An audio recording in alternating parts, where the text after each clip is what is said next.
Hello everyone. Welcome to the LINCC Tech Talks. My name is Colin Chandler, and our co-host is Midai. We are both LINCC Frameworks product scientists. I'm at the Drake Institute, University of Washington, and Mi's at the University of Pittsburgh.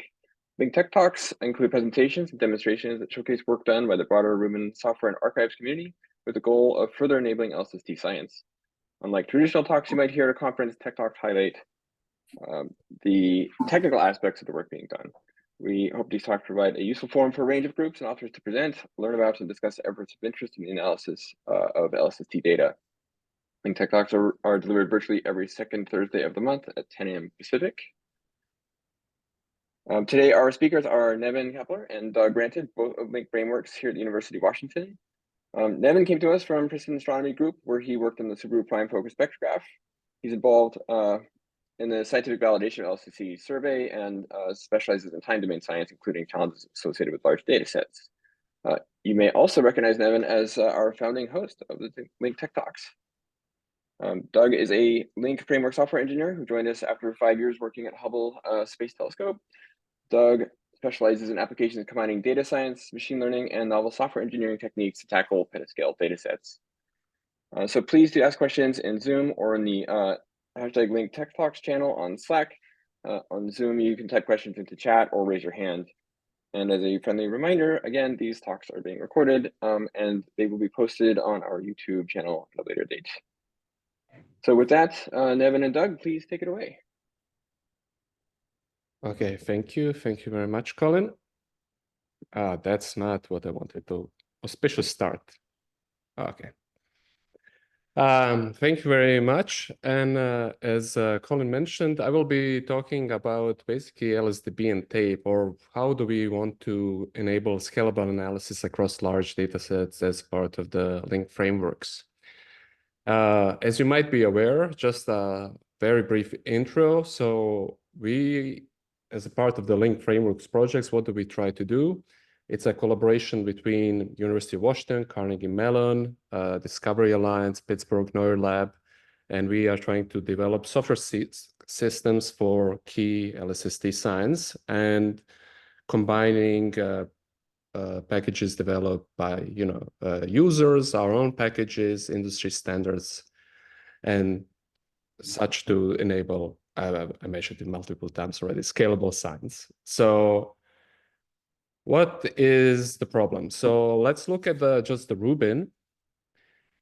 Just already Rubin 1 data set will have around 10 billion objects. And if you look at how many observations we have per objects and how much data, we are talking about 100 terabytes of data that we expect in the year 1 data set.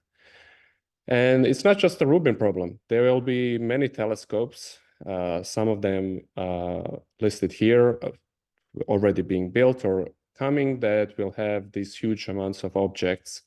And basically, we need solutions to analyze such large data sets, which is not obvious how to do that. So this is the overview of the talk. First, I will talk about LSDB, which is large survey database. I will show what's the main idea behind the package. So it will be, how do we partition a large data set? How does that enable scalable cross-metric analytics? I'll discuss what's our current progress and problems that we are facing. And then depending on the time, I put demo. I hope that we can have a small look at that. And then we'll try to look at the time domain, what we have been doing with time domain. So I will talk about the package which we have been developing called tape, and its current status and challenges. And then I will just mention briefly some new ideas that we are having, which we call nested pandas and DASK. And then Doug will give a much better demo, which will be towards the end. And then I hope we have a lot of time for questions after. Okay, so let's start. So partitioning a large data set. So let's use Gaia DR3 as an example. In the Gaia DR3, there are 1.8 billion sources. If you just put everything in one file, we are talking about 680 gigabytes, which is very large to have as a single file or to analyze. Okay, so what you say no problem. I will just partition my survey. And you can do that in multiple ways. So the first one thing that you might want to do is partitioning in these sort of Healpix styles, right? So basically partition the sky in some smart fashion. And here we have an example on the right how this might look. And then on the left-hand side, how these files might be named and separated. So you have order 0, and then you have pixels named by number. What is the problem here? Problem is that different parts of the sky have different density of objects, right? So let's look at this example, that is pixel 4, which is looking outside of the galactic plane, would have around 20 gigabytes, while the galactic center would have basically all of the objects, like 400 gigabytes. And then if you try to do some sort of analysis where you say, okay, each one of these pixels I give to one core or one system or one node, the one which has 20 gigabytes is obviously much faster than the one which has 400 gigabytes, right? So you will be blocked by the biggest pixel that you have. So you say, okay, where I have a lot of data, those pixels I separate further, okay? So I take this pixel where I have a lot of data and I split it in 4 smaller pixels. So I had order 0, pixel 7, and then instead of that, I split it into 4 subpixels and I call these order 1. And I name them again by number. And let's look at this one, which is still very dense. It's still much bigger than all the others. Okay, I continue splitting. So I had order 1. Now I split it into my order 2 pixels with, again, next name named after, I can order them by number. And I continue doing that until I reach some file size that is beneath some predefined threshold, okay? And if we do this on Gaia, where we have a 1 million object per this partition, per this file threshold, this is roughly how it would look. We would go up to the order 7, okay? So this is basically how our final distribution of the sky would look like, okay? And you can see that the denser parts of the sky, simply we had to go further in order that each one of the files has around just below a million objects.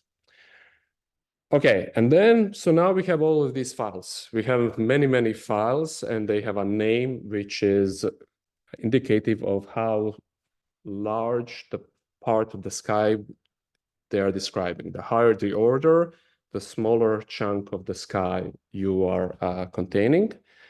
So if you have everything in one single directory, it's unwieldy at best. So let's think about the directory structure, which would help this hierarchy. And there is a standard basically in Virtual Observatory, which enables you to hierarchically partition this Healpix data, which is called HIPS. And we basically just take, or not to go too much into it, but we basically take that structure where we basically now put these pixels that before we just named them order 1, order 2, we put them in directory, which is called order 1 and order 2. So as you're going deeper, if you want to get to the order 7, basically you open directory, which is order 0, 1, 2, you just go deeper in the directory structure. The other final point that we make here is this example till now had, TVS or as a data format. So, CVS or some sort of column based format. The problem with that is, it's time consuming and sparse to decompress. It's not the best format to do large scale analytics, not seekable. So there are some other options. FITS, obviously, HDF5. On the end, we decided we use basically Parquet, okay? And this is obviously a little bit of sales pitch, so it has all of these cool properties. But one of the strong parts, which we will see example later, is that Parquet enables you to if you have multiple columns, if you have, let's say, 100 columns and you need only 2, you are able to just extract those 2 columns. You don't have to open the whole file in order to extract the columns that you want. So that's a particularly attractive thing for us, as you will see later. Okay, altogether, we have a Healpix, basically this format in which we have partitioned, sharded the data, we put them in these files. And if we started with the Gaia, on the end, we have around 4,000 partitions of similar size, 200 megabytes. And they are, as you can see on the right-hand side, they have this layout on the disk, right? But basically, there are all these directories. And on the top, we have some helper files like this common metadata, partition info.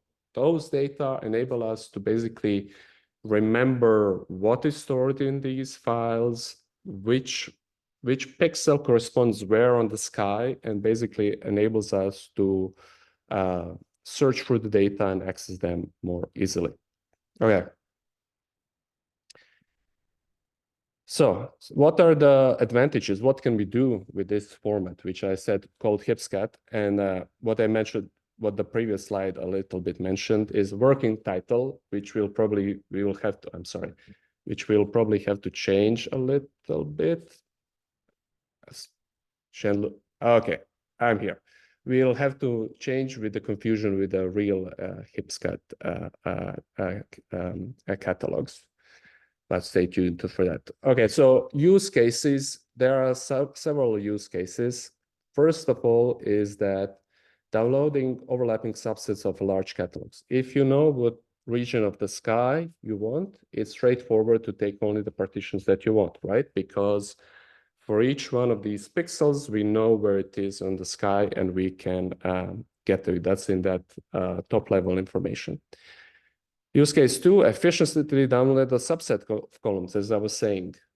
If you are interested in only some sort of analysis, you know, even Rubin and other services, they have many columns, you know, hundreds of columns. And most often you are not interested in all 100 columns. You need position, and then maybe you just need time domain information. You just need some special column for your measurement.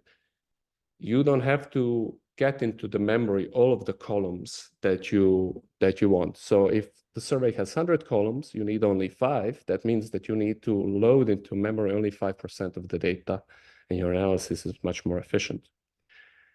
This slide, which I showed already many times, very briefly, but also shows you the other power of this is what I was saying at the beginning.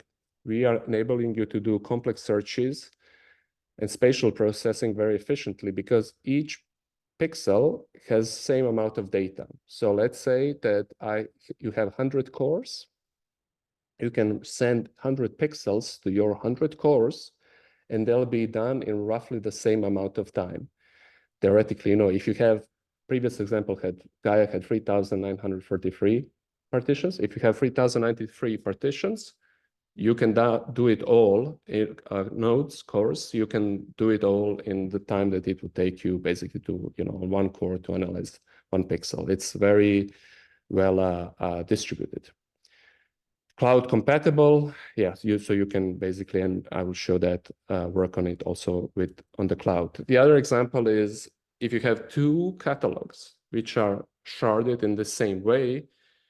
Each one has these chunks which you go into memory, and again, this enables you to cross-match easily, because you know which pixels are corresponding where spatially in the sky. So if you want to look at a part of LSST, match it to Euclid, you don't have to. You don't take the whole Euclid and try to cross-match it to LSST. You can just take the pixels that are corresponding to the same area of the sky as the area that you're interested with.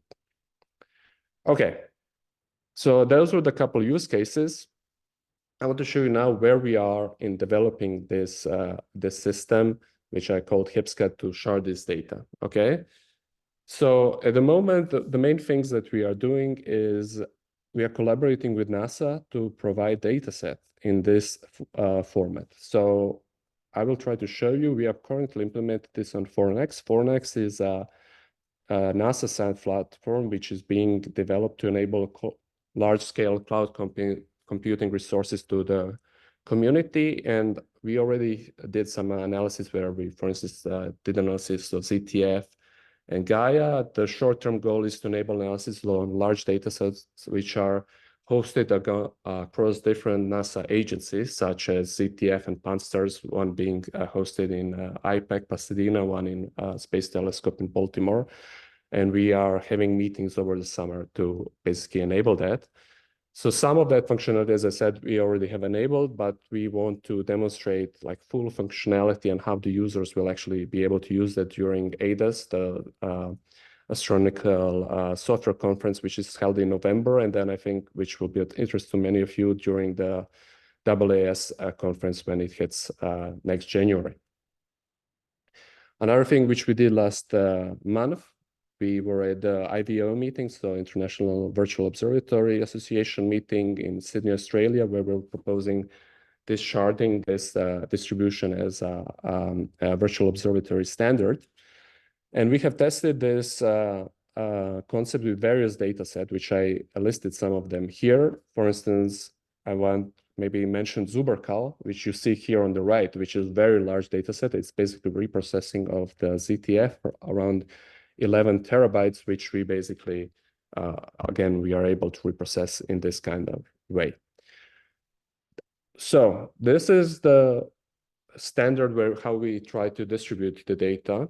And then we are developing a package, which I mentioned at the beginning, called LSDB, Large Survey Database, which is basically a package which can use this sort of sharding, which is below, to actually do scientific analysis.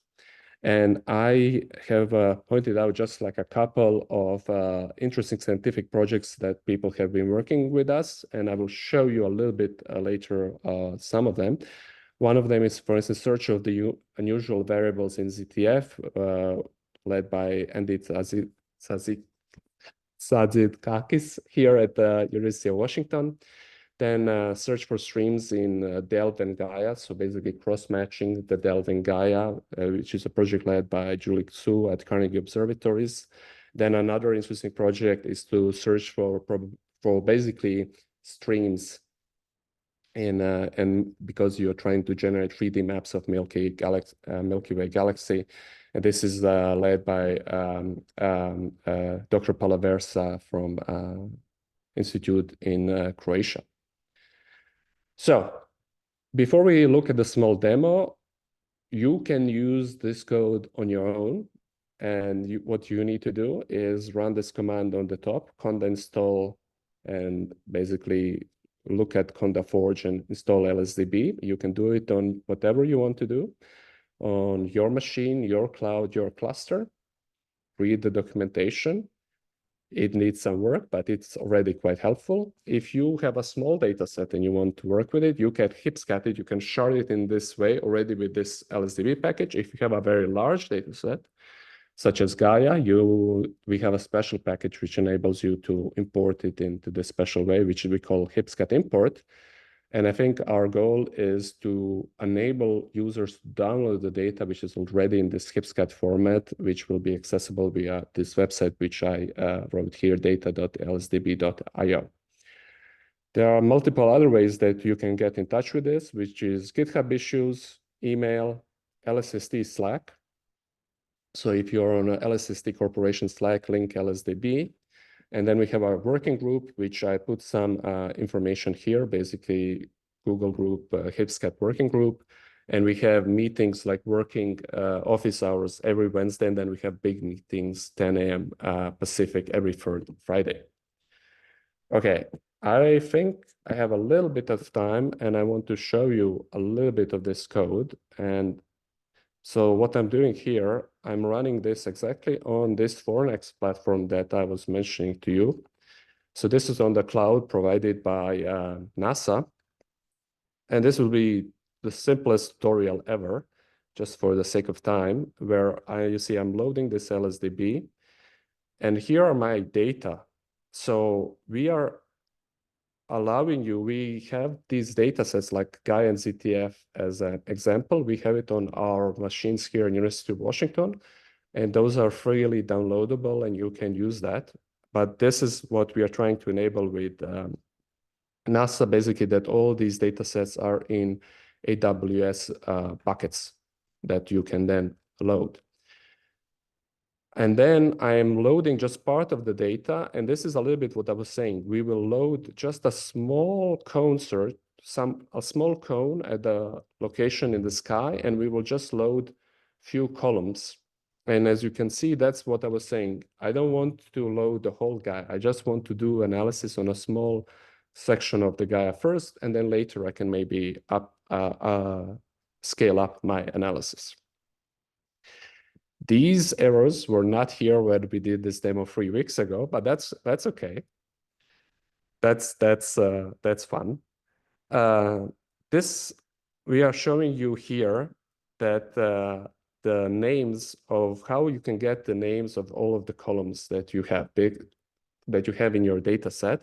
And I wanted to point out, you see, when we have HipScat in this catalog, there is this first index, which is called HipScat index, which is basically main index that is giving you the name for each row. So basically, when you want to join data, work on the data, this is the main index that the data will have.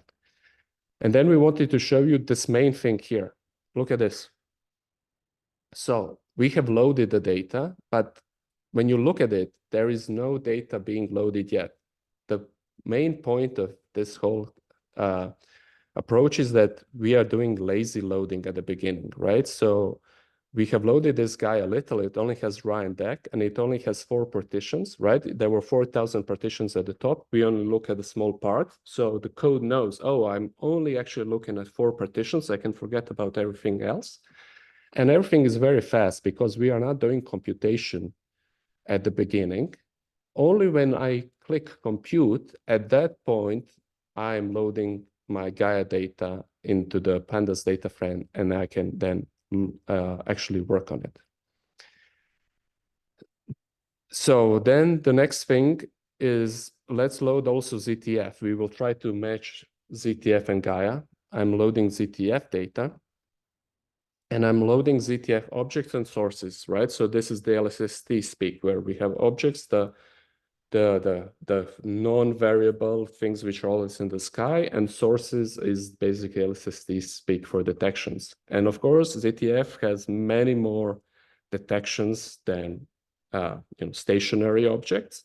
And you can see that in the number of partitions, right? So 8,000 partitions for sources and around 29,000 partitions, sorry, 8,000 for objects, 29,000 for sources, right? Each partition is roughly the same size, but there are just simply many more in detections. And you can see that here. So we were looking at this map already for Gaia. Now we look at it for ZTF. We need to go to much higher order for sources in order to get basically the same sharding, the same pixel size. Okay, I will just skip a little bit of the head.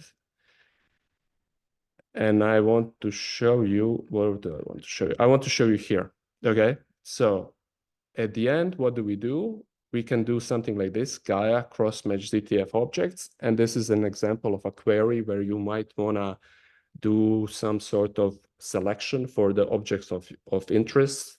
This is, I think, for basically main sequence stars with interesting properties. And I press compute, and this took 15 seconds.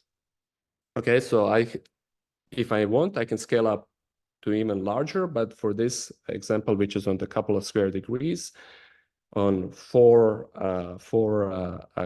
cores, it took me 15 seconds to get these objects, and we look at this data frame now. There are 3,500 objects, and I can look at them here. So because of the way how I loaded the data, you see this Gaia data below, you can see this pixel structure, which I wanted to show you. And then I cross-match the ZTF objects in this one small cone.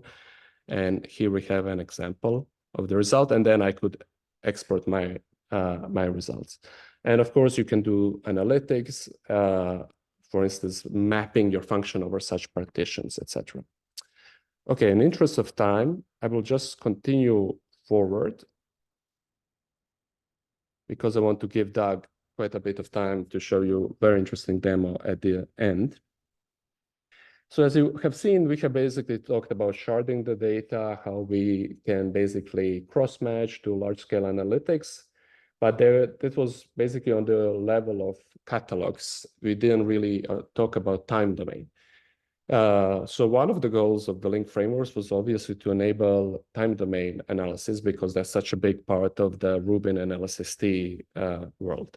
So when we started this, we started with developing a package called TAPE, which is exactly for performing scalable analysis of time domain data. It was built on top of the DASK, which we already saw in LSDB land, and Doug will talk a little bit more, which basically enables you to do this parallelized computation. And the goal is that you take time domain data from LST, ZTF, from output, from sort of analysis that we just saw. You load it into this package, which we call tape. You do some filtering selections, and then we provide you some functionality, or you run your user-defined functions. We had some success with that. For instance, one of the example was this analysis for find dipping stars led by Andy.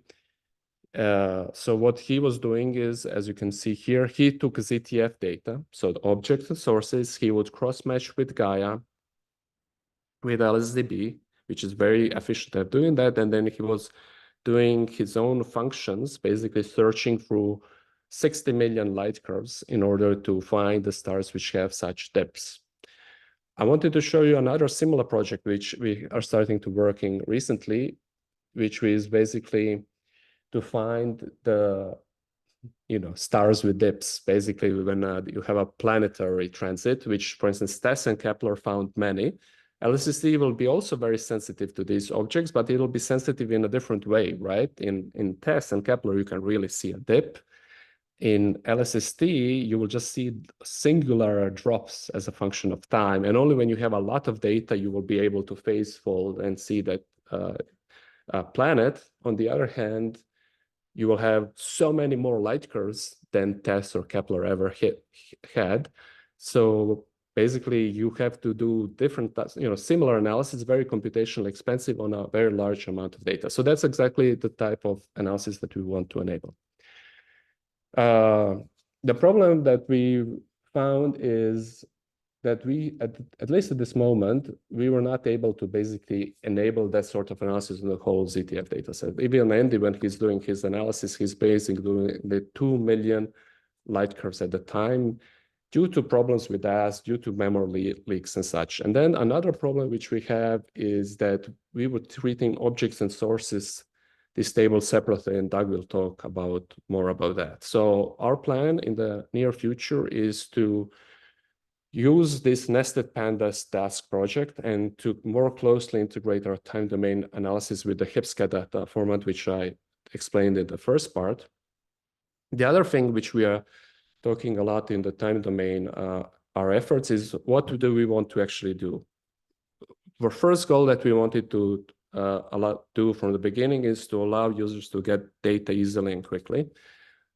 I mentioned TESS, partially why? Because their package LightCurve, it's called, does that super well. And we want to enable that in a similar user-friendly fashion. On the other hand, LSST data is not here yet, so we haven't maybe spent as much time as we wanted on that. The second problem is alerts, right?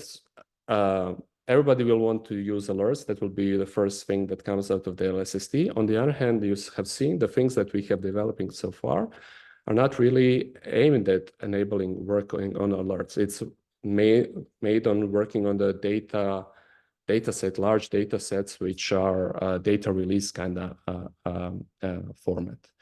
The other part, LSST time domain is very broad. What functionality, if any, we actually want to allow to enable for users, because it's not obvious what is the functionality that is useful for everybody, right? The last thing, which before Doug gives you his wonderful demo, is incubators. As you know, those are the programs that LINCC Frameworks is running, to enable researchers to apply their tools to their research problems. The next deadline is June 17th. Today is June 13th, so it's in a couple of days. Having said it, it's a very light proposal, so I encourage you, if you have science that you want to run on large data set, if you have something which you think could mesh well with what I have presented, I highly encourage you to apply. And so there are two avenues. You can get in touch. So as I said, GitHub issues on our Slack. And then also these incubators are a great way to get in touch with us. And I would highly encourage you to use these opportunities. Okay, Doug, for you. Yeah, thank you, Neven. Let me go ahead and take control. Okay. So I have a demo of Nested Pandas, which is a package that we've been working on for the last couple of months as kind of a successor to Tape, taking some of the learnings of where Tape was, rough to use, where it had performance issues. And I want to first start by motivating or illuminating some of these issues, because they stem more simply from Pandas itself, which Tape very closely follows kind of the behavior and conventions of Pandas.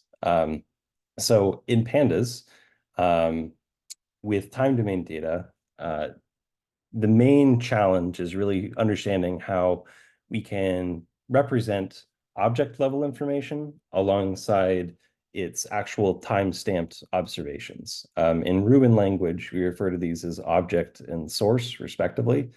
So in Pandas, if we were to load in two data sets, one called objects, one called ZTF sources, these are just dummy data, we get two Pandas data frames where object has spatial information available, RA and DEC, and then it has an index, a unique index that shows us one per each object. And source in this case has, MGD, flux, and a photometric band. And there's a repeated index where, in this case, the first 5 observations are measurements of object 0. So when we actually want to do analysis with these data frames, say, for example, we were to do something like a query, we would do object.query array greater than 15. What this does is what we expect. We had 1,000 rows before. We have 230 after it rejects rows that don't match the criteria. But obviously, our source table remains unaffected. In time domain analysis, it's likely that by doing this cut on object, I also want to reject the associated sources. I'm no longer concerned with the actual time domain measurements of the objects that I'm rejecting.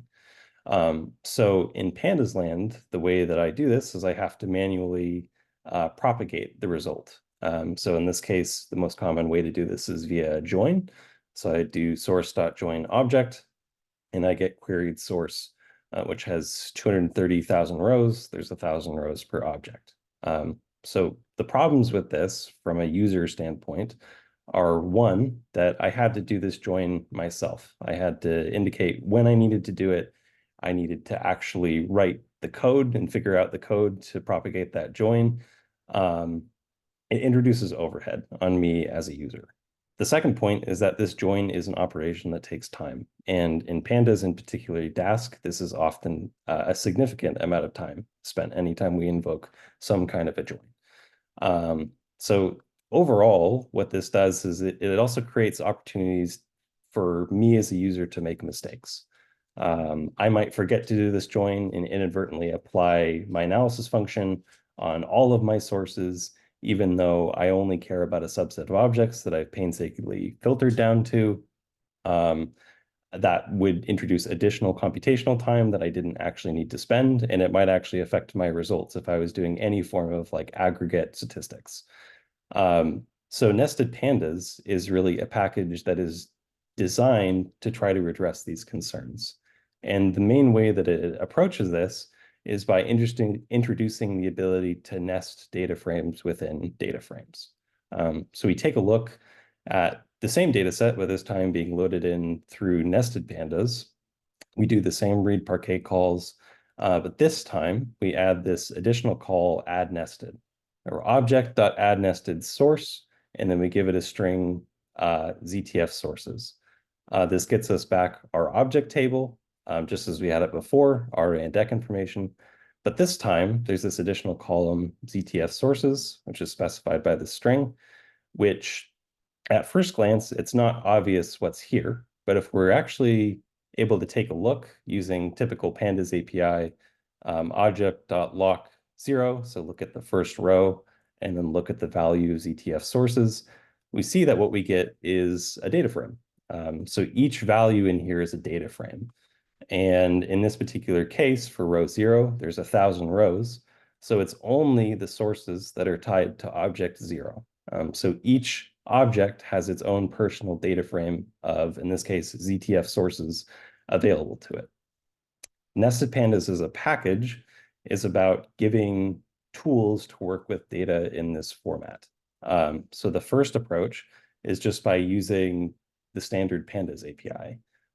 So if we were to return to our query that we did above, RA greater than 15, we get back the same exact result, but our ZTF sources is automatically filtered just as any other column. This is the purpose of a Pandas data frame, is to keep multiple columns set at the same index. And in this case, that index is being affected by this query call.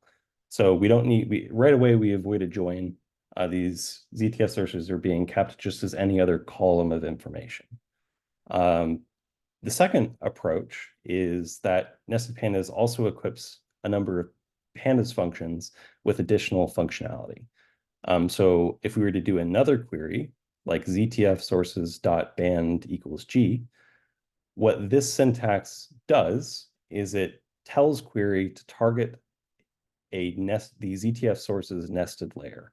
So it looks at ZTF sources and say this column, but then when it sees .band, it says to look at these band subcolumn and filter based on that being equal to G.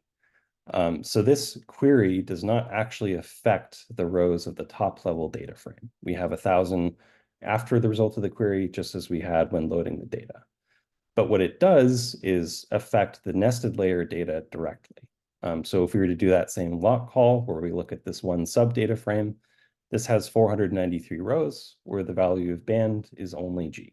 So this is giving you a way to work with your nested information, your sources in the time domain case, still from the object layer. Another method that we have available is we add some unique functions in Nested Pandas. The most important one is reduce. Reduce, if you're familiar with pandas, functions very similarly to apply, in which apply most often applies some kind of function to each row of your data frame. The main distinction with reduce is that it packages inputs from nested columns, so nested information, into arrays to send to those functions. So if we were to look at an example of reduce using NumPy's mean function, we could give it an input of ZTF sources dot flux, again, taking advantage of that layer dot subcolumn syntax. And what this does is for each row, it takes this flux column that we have, packages this into one array, and sends it to NumPy's mean function. So what we get back is a new data frame of our means for each object. The final kind of thing to touch on is this nest accessor. So any nested column within Nested Pandas has a custom accessor available called the nest accessor. It's accessed using object.nf ZTF sources, in this case, .nest. And you can see that this pulls up this accessor object. This just gives you a suite of additional functions that you can use to do some simple things, like in this case of .fields. It just gives you a list of the available subfields or subcolumns within that are in that layer. Or you can do more interesting things like toFlat, in this case, actually takes all these subdata frames and reconstructs a flat representation basically the sources as they were loaded in. So all of the sources from all of the objects are in a single data frame reconstructed. So why nested pandas over tape? Why nested pandas in general for time domain? We hope that, as I've hopefully shown here, it's a relatively straightforward API that takes advantage of a learning curve that's already been introduced by pandas. If you know how to work with pandas, you know how to work with a good amount of nested pandas. And so we're excited about the prospect of this as a relatively low-grade on-ramp for users to do time domain analysis at the scale of Rubin without having to be experts in understanding, programming and data structures, data engineering. And we're also excited about the performance of nested pandas relative to tape and relative to kind of native pandas applications. So to illustrate that, I'd like to end on a more sizable practical example. This example will feature the plastic data set. It's a synthetic data set, the photometric LSST astronomical time series classification challenge. It's about 3.5 million objects with about 500 million sources spread amongst them. And the goal of our workflow will be to identify a subset of eclipsing binary candidates within this data set. So we'll use Nested Panda's sister package, Nested DASK, which, as we saw with LSDB, introduces DASK as the engine to drive things on top of pandas. And we'll initialize a client, which gives my local MacBook here 4 workers to distribute work amongst. The first step in our data set, or in our workflow, will be to load in our data sets using read parquet. For object, we will just load in one column because it's the only one we actually need for analysis. This helps us avoid unnecessary I/O reading in information that we won't use. We'll read in our sources, and then just as we did in nested pandas, we'll do object.addNested source and pipe it to a column called source. So we get this lazy DASK structure as we saw with LSDB. Our data is in 197 partitions. There's the one column from object that we were interested in, this host gal photo Z. And then there is our column, which has all of our source information. The first cut that we'll do is to cut on the information that we already have, this host gal photo Z. We'll just do a query. The second cut will require us to actually calculate some information to cut on, that information being the duration of the light curve itself. So we'll define a function, calc peak to peak, which returns duration. It takes in 2 pieces of information, time, and then a flag called detected. And this function will just call NumPy's peak to peak function with time and this filtered by this detected bool. We'll use this function with reduce, as we talked about above. So object.reduce calc peak to peak. We'll give it the 2 inputs that it needs, source.mgd, source.detectedBool. Again, we're packaging these as arrays to send to our function, source.mgd to time, detectedBool to detected.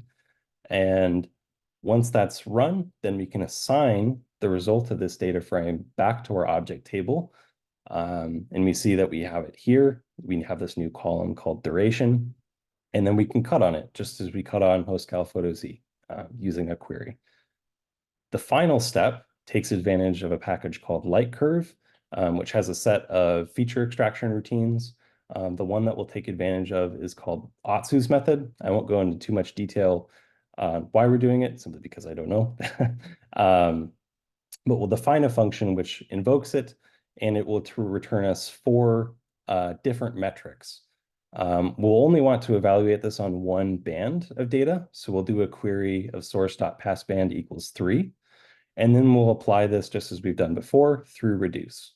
So we're reduce applying this Otsu format function, giving it MGD and flux, which are our inputs, which is slightly not obvious from the way that it's been set up. And we will only need 3 of these for our cut. So we'll just type 3 of them via assign to columns of our table. So we have these 3 Otsu metrics available to us, and we'll do one final query that uses these 3 pieces of information to get to our final eclipsing binary set. Now, the last thing to do will be to actually kick off computation. But before I do that, I will kick off DASK's dashboard, which we saw briefly with the LSDB. So this just gives us progress tracking to see how much memory is being used, what tasks are currently being worked on. And then we can kick off computation, where again, this is all just lazily constructed. So this will signal actually do this work and bring me the result in memory. So this just starts working, shows us the memory used, shows us kind of the big ticket tasks that it's crunching on. It takes pretty little time. We get this in 10 seconds. And we get our set of 4,000 objects that have gone through these couple of cuts from our initial set of about 3.5 million. This 10-second routine is something in tape and more just native pandas was something that took us around 45 to 50 seconds. And so there's substantial savings in going through nested pandas by virtue of avoiding things like joins. And another thing which I didn't touch on of avoiding a lot of group by style work. The memory usage here per worker is about half of what we saw in tape. So we're generally really excited about the prospects of performance of nested pandas and how it kind of applies to time domain use cases that we're driving on. I'll end by saying that v0.1 releases of both these packages, nested pandas and nested DASK, are available to try now. There's our read the docs links, just nestedpandas.readthedocs.io and nested DASK. And these are also pip installable. So please feel free to try these, give us feedback if you're interested. And to kind of tie it back to LSDB, keep an eye out for direct LSDB integration of these packages in the coming months. What we want this to do is to have this sort of functionality be available right in LSDB catalog objects. So you can do your cross-match, you can package your sources in a nested structure and immediately go on to do time domain analysis. So with that, I'll cut back over, oh, my access has expired. Cut back over to the summary slide that just details what Neven and I talked about. And I will invite questions. Thank you so much. Awesome. Thanks so much, Neven and Doug. And yes, we have definitely a few minutes for questions. So feel free to raise your hand if you're in Zoom or to type a question in chat as well in this Slack channel.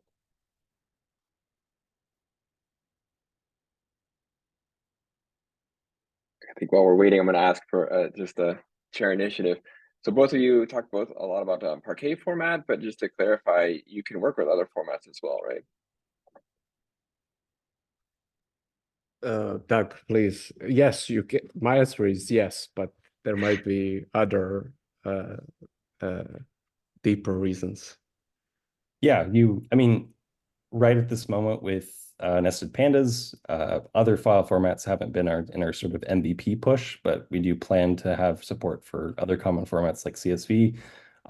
Your mileage will vary if you want to do other things at scale, as Parquet has a lot of benefits that we're taking advantage of. But yes, in general, you could do other formats.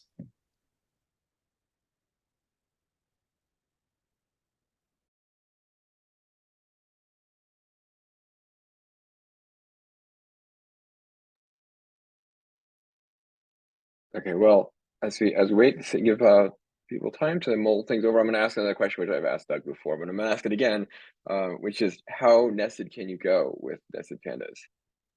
Yeah, always a good question. We're trying to be very use case driven with nested pandas, meaning that the amount of nested layers that we're driving to is dependent on people bringing use cases that need that amount of nesting. So the one that is in our head right now as the deepest level and most realistic would be some sort of time domain spectra, where your sources would have this additional requirement of having nested spectral information available to them. I'm sure there are use cases that would drill deeper. And if people have some, they would be very interesting. The other side of the tension is that I think a lot of the API that I have shown breaks down if you were to have like 5 nested layers or 6 nested layers. And so I think that there will be some, again, tension of how deep can we go before we start to lose what makes this API simple and easy to understand. And there are other packages that specialize in like very ragged array style data sets that can do arbitrary nesting. And so part of what we're also thinking about is when to kind of seed expertise and recommend those packages instead. But at least 3 for I think is where we're at right now.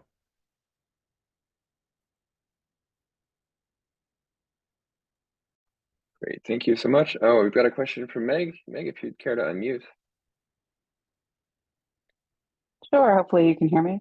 I just wanted to ask, given the complaints that at least I have a little bit with pandas of that it's great on Macs, it's not as great on HPCs, that I can see in Circa, we get the slowdown that is just because pandas doesn't do the things that you want it to do, right, on HPCs. And so I've gotten a lot of people being like, death to pandas, and it's not the best thing to be using. So I'm surprised that it's nested pandas is sort of a direction you've gone in. So I guess, can you talk a little bit about, is that an issue that like pandas in general doesn't like it really likes the multi-threaded sort of bits that Macs can do or your laptop can do, but in any HPC setting, it doesn't seem to perform as well. Do you see that difference in performance with nested pandas, or does it have solutions for that pandas doesn't have? Yeah, so we haven't done a ton of HPC testing. I think that's something that we'll really want to do, and we may find those things. I find so the kind of colloquialism that like pandas is slow, I hear that a lot in a lot of different contexts. They have been doing a lot of work recently. Like one of the big things that was a kind of a no-go a lot of times was like how it handles data typing. And that's something that they have addressed recently, or well, addressed depending on your level of optimism. But their Pandas 2.0 and their kind of more concrete support of Pyro has addressed things. So I bring that up to say that I don't know, whenever I hear that it is slow in cases, I'm not sure if it's slow and we're doomed to always be slow, or if there are fixes that can happen, different decisions that we can make when actually using pandas to avoid these things. So as we test on HPC, you know, I think we'll be very interested to see what walls we run into and whether there's workarounds. But yeah, it's a very valid concern.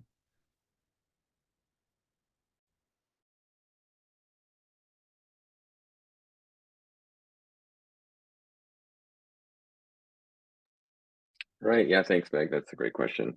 We hear that a lot around here. Anybody else have any questions for our speakers today?